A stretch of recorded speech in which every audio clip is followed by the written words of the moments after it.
सिमेज, सबसे ज्यादा छात्र, सबसे ज्यादा गोल्ड मेडल्स और सबसे ज्यादा प्लेसमेंट्स। Call now. नमस्कार, मेरा नाम ज्ञानेश्वर है और आपने देखना शुरू किया है लाइव। इस वक्त की सबसे बड़ी खबर, बिहार एनडीए में सीट शेयरिंग हो गई है, सीटों का बंटवारा हो गया है। और देखिए, जो 48 घंटे पहले हमने खबर बताई थी, जो फार्मूला बताया था, वह 99.99% सत्य साबित हुआ है। तो देखिए, संजय कुमार झा, जेडीयू के राष्ट्रीय कार्यकारी अध्यक्ष ने सीटों के बंटवारे का जो फार्मूला निकला है उसे जगजाहिर कर दिया है। अभी से कुछ देर पहले उन्होंने ट्वीट किया है और देखिए, अब जो संख्या आई है, जेडीयू और बीजेपी दोनों भाई भाई हैं। हमने कहा था कि जेडीयू 101 सीटों पर लड़ेगी, बीजेपी 100 सीटों पर लड़ेगी, लेकिन जेडीयू और बीजेपी दोनों 101 सीटों पर लड़ने जा रही है। चिराग पासवान, जब हम कह रहे थे कि चिराग पासवान की पार्टी एलजेपी को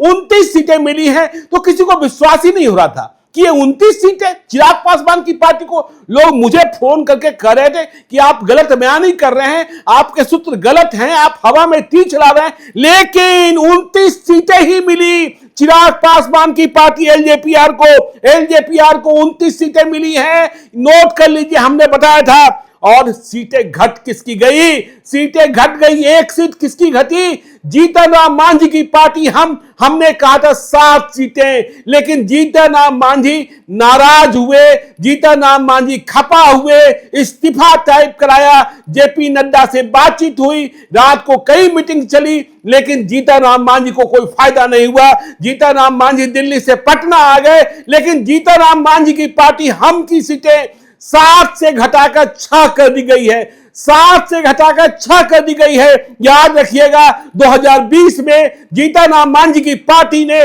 7 सीटों पर चुनाव लड़ा था और इस बार 6 सीटों पर चुनाव लड़ना होगा। उनके पास लोकसभा की 1 सीट है, गया से चुनाव जीते हैं, केंद्र में मंत्री बने हैं। और देखिए, जीतन राम मांझी की सीटें क्यों कम की गई, 1 सीट क्यों कम किया गया, इस बात को भी समझिए। क्योंकि उपेंद्र कुशवाहा की पार्टी आरएलएन को 6 सीट दी गई है। उपेंद्र कुशवाहा की टीस यह थी कि वह एनडीए में सबसे छोटी पार्टी बने नहीं देखना चाहते हैं। तो उपेंद्र कुशवाहा की पार्टी को 6 सीटें दी गई थी। वह भी लोकसभा का चुनाव लड़े थे और वह हार गए थे। पवन सिंह की साजिश के बारे में पता है। तो उपेंद्र कुशवाहा की सीटें 6, इसलिए जीतन राम मांझी की पार्टी हमको भी 6 सीटें। देखिए, पीछे के समझौते क्या हैं? पीछे के समझौते ये हैं कि उपेंद्र कुशवाहा, जिनका कार्यकाल, राज्यसभा का कार्यकाल अगले साल खत्म होगा, उन्हें फिर से राज्यसभा भेजा जाएगा और जीतन राम मांझी की पार्टी को एमएलसी का 1 पद मिलेगा।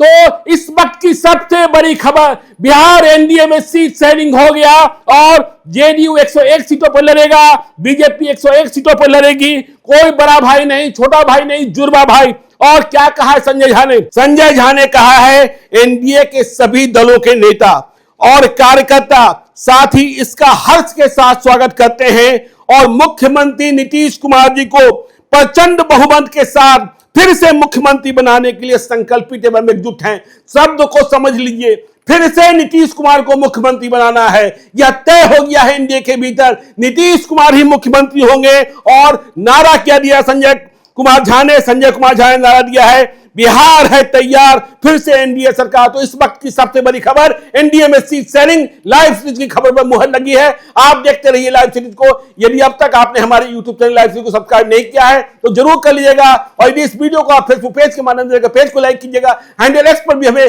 फॉलो कीजिए। धन्यवाद।